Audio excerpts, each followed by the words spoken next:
Hello दोस्तों, अमन academy पे आपका स्वागत है, अभिनंदन है। टॉप 50 साइकोलॉजी मॉडल पेपर श्रृंखला का यह हमारा 5वां मॉडल पेपर है। इससे पहले हम ऑलरेडी 4 मॉडल पेपर कर चुके हैं। अगर आपने 4 मॉडल पेपर नहीं देखे हैं तो प्लेलिस्ट में जाकर ज़रूर देखें और अपना मूल्यांकन ज़रूर करें। टॉप जो साइकोलॉजी मॉडल पेपर हैं ये बिल्कुल रीट परीक्षा या REET UP TET C TET परीक्षा को ध्यान में रखते हुए परीक्षा आधारित बिल्कुल मॉडल पेपर हैं और इसमें प्रीवियस ईयर पूछे गए क्वेश्चन भी शामिल किए गए हैं, जिससे आप ये अंदाज़ा लगा सकते हैं कि पिछले वर्षों में साइकोलॉजी के अंतर्गत कौन कौन से क्वेश्चन पूछे गए।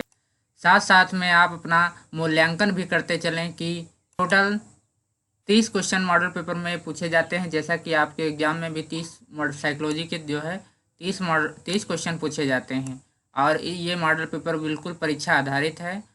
इसमें भी 30 क्वेश्चन बनाए गए हैं जिसमें आप अपना मूल्यांकन कर सकते हैं और साथ में हमें कमेंट्स बॉक्स में ये लिखकर ज़रूर बताइएगा कि आपके 30 में से कितने क्वेश्चन सही हुए हैं। पहला क्वेश्चन है, प्रोजेक्ट शिक्षण विधि किससे संबंधित है? प्रोजेक्ट शिक्षण विधि किससे संबंधित है? ऑप्शन है आपके फ्रोबल, जॉन डेवी, आर्मस्ट्रांग और मैकडूगल। तो अगर प्रोजेक्ट शिक्षण विधि की बात की जाए तो प्रोजेक्ट शिक्षण जो विधि है वो किलपैट्रिक ने दिया था। किसने दिया था? किलपैट्रिक ने। लेकिन किलपैट्रिक चूंकि फ्रोबेल के शिष्य थे, किलपैट्रिक जो है फ्रोबेल के शिष्य थे, तो जो प्रोजेक्ट की अगर शुरुआत की जाए तो वो फ्रोबेल ने शुरू करी थी। यानी अगर प्रोजेक्ट शिक्षण विधि की अगर शुरुआत की जाए तो फ्रोबेल ने की थी, लेकिन उसको सही मायने में सही स्तर तक पहुंचाने का काम किलपैट्रिक ने किया। इसलिए किलपैट्रिक को प्रोजेक्ट शिक्षण का जन्मदाता कहा जाता है। क्योंकि यहाँ पर किलपैट्रिक ऑप्शन में नहीं है तो हम फ्रोबेल को सही ऑप्शन मानेंगे। ठीक है, तो ये याद रखिएगा कि प्रोजेक्ट शिक्षण विधि जो है वो किलपैट्रिक की है, लेकिन किलपैट्रिक जो है फ्रोबेल के ही शिष्य थे। तो प्रोजेक्ट की शुरुआत फ्रोबेल ने ही की थी, लेकिन उसको सही मायने में सही पहचान दिलाने का काम किलपैट्रिक को जाता है। इसलिए हमारा ऑप्शन पहला सही हो जाएगा, फ्रोबेल। यहाँ पर किलपैट्रिक की हम एक दो परिभाषाओं के बारे में चर्चा कर लेते हैं। किलपैट्रिक ने कहा है कि किशोरावस्था जीवन का सबसे कठिन काल होता है। ये याद रखिएगा, किलपैट्रिक की बहुत महत्वपूर्ण परिभाषा है कि किशोरावस्था सबसे कठिन काल होता है। क्योंकि स्टैनले हॉल ने कहा था कि किशोरावस्था तनाव और संघर्ष की अवस्था है। किशोरावस्था जो है तनाव संघर्ष की अवस्था है। तो ये दो परिभाषाएं बहुत महत्वपूर्ण है, याद रखिएगा। क्वेश्चन नंबर 2, जब बालक सीखने के लिए तैयार होता है तो वह जल्दी व प्रभावशाली तरीके से सीखता है। यह सिद्धांत का प्रतिपादन किसने किया?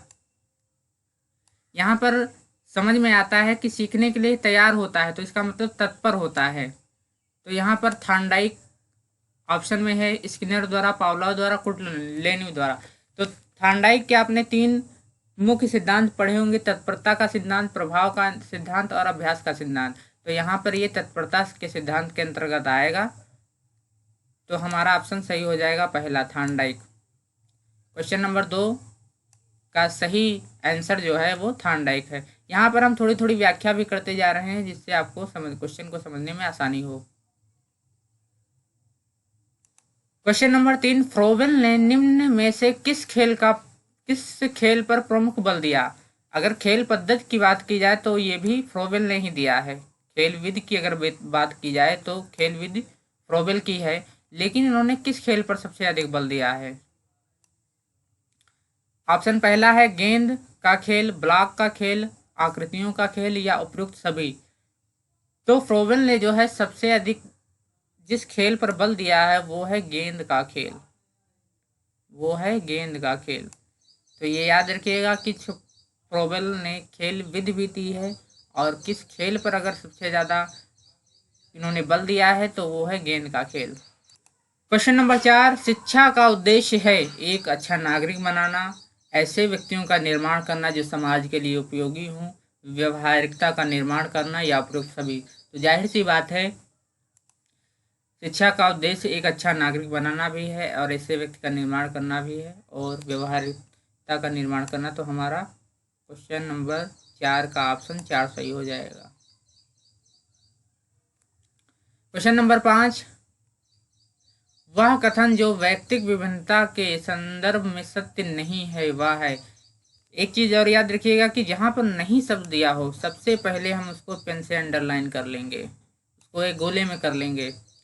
ऑप्शन है आपके, व्यक्ति विशेष प्रकार में भिन्न होते हैं, व्यक्ति विशेष प्रकार में भिन्न होते हैं, व्यक्ति विशेष कोटि में भिन्न होते हैं, व्यक्ति विशेष प्रकार व कोटि दोनों में भिन्न होते हैं, और व्यक्ति विशेष ना तो कोटि और ना ही प्रकार में भिन्न होते हैं। तो इसका ऑप्शन हमारा 4 सही हो जाएगा। व्यक्ति विशेष ना तो कोटि और ना ही प्रकार में भिन्नता। व्यक्तित्व विभिन्नता का मतलब होता है, देखा होगा कि स्किनर ने कहा है कि दो व्यक्ति चूंकि लंबाई, कद, काठी, आकार में तो समान हो सकते हैं लेकिन उनके विचारों में भिन्नता जरूर होती है। तो यहाँ पर ऑप्शन 4 सही हो जाएगा। क्वेश्चन नंबर 6, बालक का चिंतन किसके द्वारा प्रदर्शित होता है? आत्म केंद्रित द्वारा, सजीवतावाद, यथार्थवाद या वैयक्तिकवाद? यहाँ पर नहीं, क्वेश्चन में नहीं छूट गया है तो ये याद रखिएगा।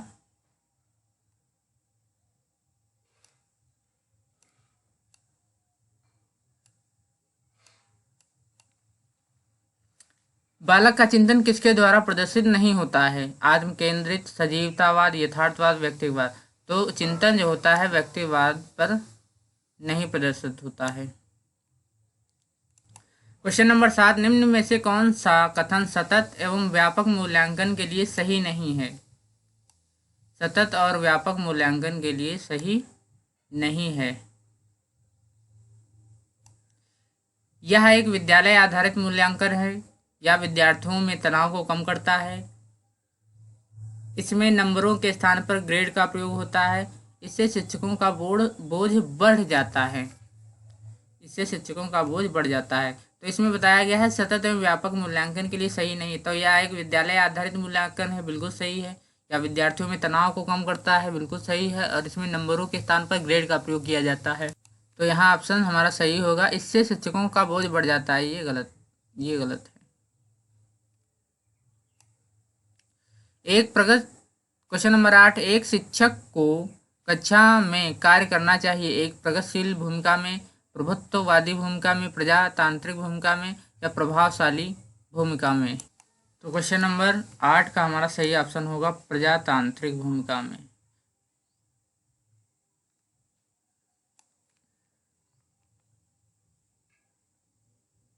क्वेश्चन नंबर 9, अधिगम का सबसे उपयुक्त कार्य है व्यक्तित्व समायोजन, सामाजिक व राजनीतिक चेतना, व्यवहारिक परिवर्तन या स्वयं को रोजगार के लिए तैयार करना? तो अधिगम का सबसे उपयुक्त कार्य क्या होता है कि अधिगम का मतलब ही होता है कि अपने व्यवहार में परिवर्तन करना। तो यहाँ पर अधिगम का मतलब क्या होगा? व्यवहारिक परिवर्तन। क्वेश्चन नंबर 9 का तीसरा ऑप्शन सही होगा। क्वेश्चन नंबर 10, एक प्रभावी शिक्षक वह है जो कर सकता है कक्षा में नियंत्रण, कम समय में अधिक सूचना, विद्यार्थियों को सीखने के लिए प्रेरित करना, दत्त कार्य को ध्यानपूर्वक जांचना। तो हमारा ऑप्शन 3 यानी तीसरा सही होगा। विद्यार्थियों को सीखने के लिए अभिप्रेरित करना एक अच्छे शिक्षक का गुण होता है। क्वेश्चन नंबर 11, व्यक्तित्व का समाज शास्त्रीय प्रकार का सिद्धांत दिया है। तो ये सिद्धांत बहुत महत्वपूर्ण है। व्यक्तित्व का समाज शास्त्रीय प्रकार का सिद्धांत किसने दिया है? हिप्पोक्रेटस ने, क्रेसमर ने, शेल्डन ने, स्प्रिंगर ने।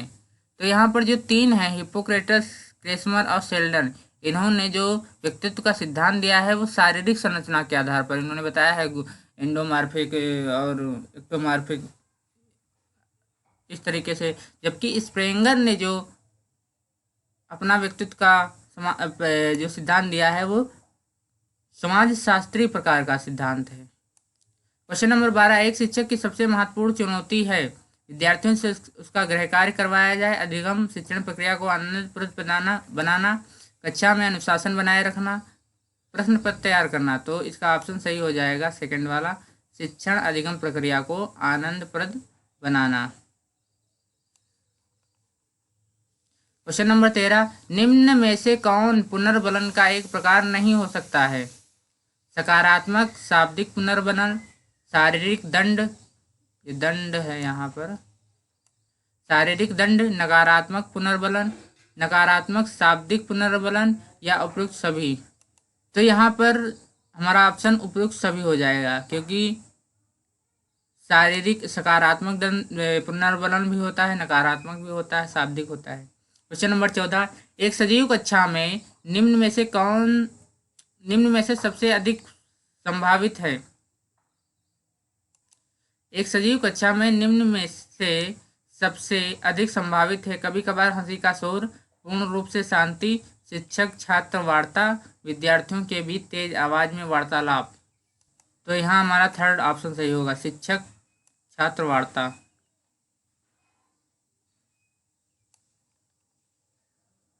क्वेश्चन नंबर 15, निम्न में से कौन सा अधिगम का क्षेत्र नहीं है? संज्ञानात्मक, भावात्मक, क्रियात्मक, आध्यात्मिक। तो यहाँ पर हमारा फोर्थ ऑप्शन सही हो जाएगा, आध्यात्मिक कोई अधिगम का क्षेत्र नहीं है। क्रिया संज्ञानात्मक, भावात्मक, क्रियात्मक आपने पढ़े होंगे। मानव आवश्यकताओं का पदानुक्रम किसने दिया? मानव आवश्यकताओं का पदानुक्रम, ऑप्शन है थॉर्नडाइक, मैस्लो, गिलफोर्ड, काफ्का। तो यहाँ पर हमारा ऑप्शन सही हो जाएगा मैस्लो, यानी आवश्यकताओं का पदानुक्रम सिद्धांत मैस्लो द्वारा दिया गया है।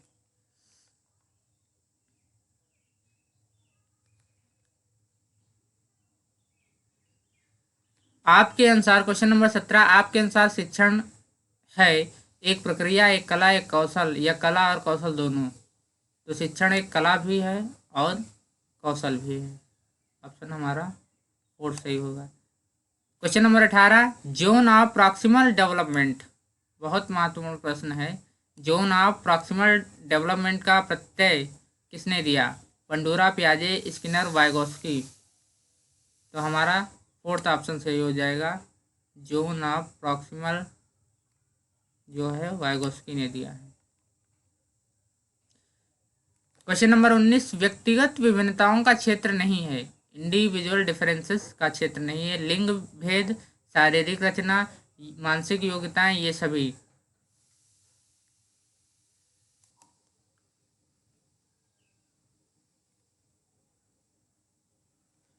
क्वेश्चन नंबर 19, व्यक्तिगत विभिन्नताओं का क्षेत्र है, लिंग भेद, शारीरिक रचना, मानसिक योग्यताएं या ये सभी। तो हमारा ऑप्शन होगा सही फोर्थ वाला, ये सभी। बाल अंतर्बोध परीक्षण का निर्माण किसने किया? यानी CAT, चाइल्ड अप्रोच टेस्ट, बाल अंतर्बोध परीक्षण, मरे, बेलक, रॉबर्ट रोजनविंग। तो इसका ऑप्शन सही हो जाएगा बेलक, या इनको बोलक भी कहते हैं। वह विज्ञान जो संख्यात्मक प्रदत्त को एकत्र करने, विभाजित करने, प्रस्तुत, तुलना और व्याख्या करने की विधि से संबंधित है कहलाता है सांख्यिकी, गणित, ज्यामिति, संभाव्यता। तो जो विज्ञान में संख्यात्मक प्रदत्त को एकत्र करना, विभाजित करना, प्रस्तुत करना, तुलना करना, व्याख्या करना, ये जो है सांख्यिकी से संबंधित है। किससे संबंधित है? सांख्यिकी। स्मृति सीखी हुई वस्तु का सीधा उपयोग है, बहुत अच्छी परिभाषा है। स्मृति सीखी हुई वस्तु का सीधा उपयोग है, यह कथन किसका है? मैकडूगल, वुडवर्ड, ड्रेवर या रॉस एवं ड्रेवर।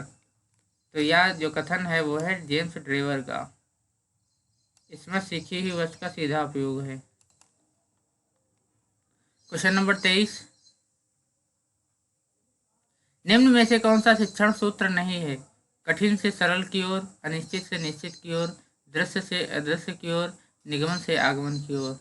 तो हमारा ऑप्शन फोर्थ सही होगा, शिक्षण अधिगम से आगमन की ओर। ये शिक्षण विधि नहीं, जबकि ये शिक्षण विधि है, शिक्षण सूत्र नहीं है। सूक्ष्म शिक्षण चक्र का प्रथम चरण होता है प्रतिपुष्टि शिक्षण, योजना बनाना या प्रस्तावना। तो पहला चरण जो होता है वो होता है योजना बनाना, योजना बनाना, प्लानिंग, फिर प्रस्तावना। पहला होता है शिक्षण यानी योजना बनाना। क्वेश्चन नंबर 25, शैक्षिक सुधारों को प्रभावी विकेंद्रीकरण तभी संभव होगा जब खंड संकुल संदर्भ केंद्रों की भागीदारी बढ़े, स्थानीय संदर्भ व्यक्ति उपलब्ध हों, अध्यापकों के पास संसाधन और प्रासंगिक सामग्री भी मौजूद हो। तो यहाँ पर ऑप्शन है ए बी, ए और बी, ए और सी, बी और सी, ए बी सी। तो यहाँ पर तीनों सही हैं।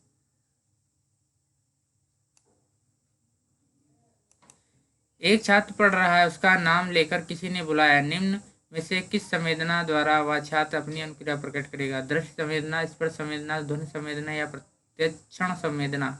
तो कोई व्यक्ति को बुला रहा है तो वो ध्वनि संवेदना द्वारा उसको स्पष्ट करेगा। पियाजे के सिद्धांत के अनुसार प्रासंक्रियात्मक अवस्था है, तो ये जानते हो ये दूसरी अवस्था है। पहली है पूर्व संक्रियात्मक, फिर वो संवेदीगामक और दूसरी प्राक संक्रियात्मक। तो 2 से 7 वर्ष। Question number 28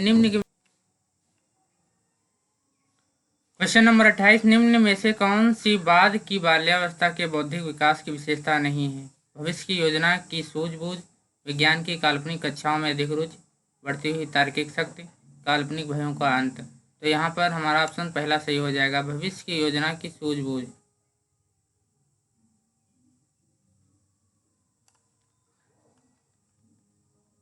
second last question है, इनमें से कौन मनोवैज्ञानिक भाषा विकास से संबंधित हैं?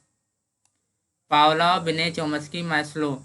तो हमारा ऑप्शन थर्ड सही हो जाएगा, चोम्स्की। थॉर्नडाइक ने अपने सिद्धांत को किस शीर्षक से सिद्ध किया है?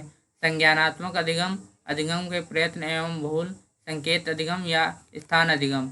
तो थॉर्नडाइक का जो सिद्धांत है वो है अधिगम के प्रयत्न एवं भूल। तो यहाँ पर हमारे 5 मॉडल पेपर के 30 क्वेश्चन पूरे होते हैं। कमेंट बॉक्स में प्लीज़ ये जरूर लिखकर बताइएगा कि आपके कितने क्वेश्चन सही हैं, और अपना सुझाव भी दे सकते हैं। धन्यवाद। इसी तरह